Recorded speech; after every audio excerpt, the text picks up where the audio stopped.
আজকে অনেকদিন পরে আমার হাতে বানানো কোনো কিছুর ভিডিও আপলোড করতেছি। আর আজকে আমি বাসায় বানিয়েছিলাম শাহি সেমাই।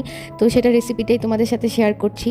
তো এর জন্য আমার লাগবে হচ্ছে লাচ্ছা সেমাই, কনডেন্স মিল্ক, একটা ডানো ক্রিম আর হচ্ছে কাস্টার্ড পাউডার। প্রথমে একটা প্যানে অল্প একটু ঘি দিয়ে নিয়েছি। আর তারপরে যে লাচ্ছা সেমাইয়ের এই প্যাকেটটা থেকে আমি 400 গ্রাম পরিমাণের মতো লাচ্ছা সেমাই দিয়েছি। তারপর সেমাইটাকে একটু নেড়ে চেড়ে হালকা আঁচে ভেজে নিয়েছি। আর সেমাইটা যখন একটু ব্রাউন কালারের হয়ে এসেছে তখন এর মধ্যে আমি চিনি অ্যাড করে দিয়েছি। আমি তো এখানে 4 টেবিল পরিমাণ চিনি ইউজ করেছি। তবে মিষ্টি বেশি খেতে পছন্দ করলে আপনারা এখানে চিনির পরিমাণটা বাড়িয়েও দিতে পারেন, কিন্তু আমার কাছে মনে হয় 4 টেবিল পরিমাণই হচ্ছে পারফেক্ট।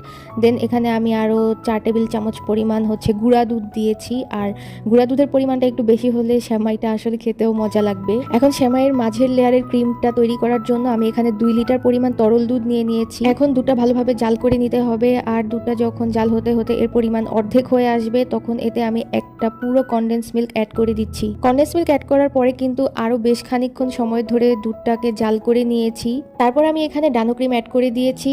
আর অল্প কিছুক্ষণ সময় আবার নেড়ে চেড়ে দুধটাকে জাল করে নিয়েছি। এখন প্রথমে যখন তরল দুধটা আমি জাল করেছিলাম সেখান থেকে কিন্তু 1 কাপ পরিমাণ মতো তরল দুধ আমি একটা বাটিতে উঠিয়ে রেখেছিলাম। আর তার সাথে এখানে আমি 4 টেবিল চামচ পরিমাণ কাস্টার্ড পাউডার মিলিয়ে নিয়েছি। আর এখন এই মিশ্রণটাকে আমি এই দুধের সাথে ঢেলে মিলিয়ে নিব। এখন কাস্টার্ড পাউডার মিলানোর পর কিন্তু এখানে দুধের কনসিস্টেন্সি কিন্তু আরো ঘন হয়ে আসতে থাকবে।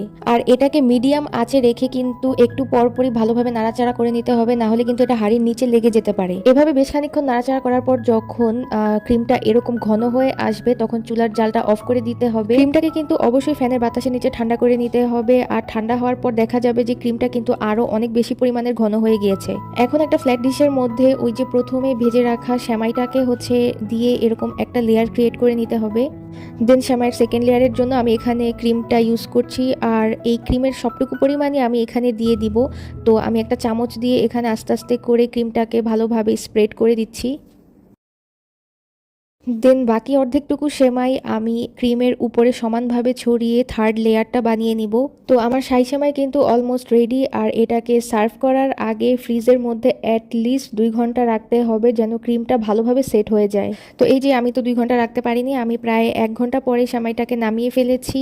আর এই যে আমার সেমাইয়ের ক্রিমের লেয়ারটা এটা হালকা সেট হয়েছে। তো যাই হোক, আমি এখন সেমাইটা কেটে দেখাচ্ছি। আর সেমাইটার টেস্ট এত বেশি মজার যে আসলে 2 ঘন্টা তো ওয়েট করতে পারবো না। এই সেমাইটা কিন্তু আমার অনেক বেশি পছন্দের, প্লাস এই সেমাইটা আমার বাসার সবাই অনেক বেশি পছন্দ করে খায়।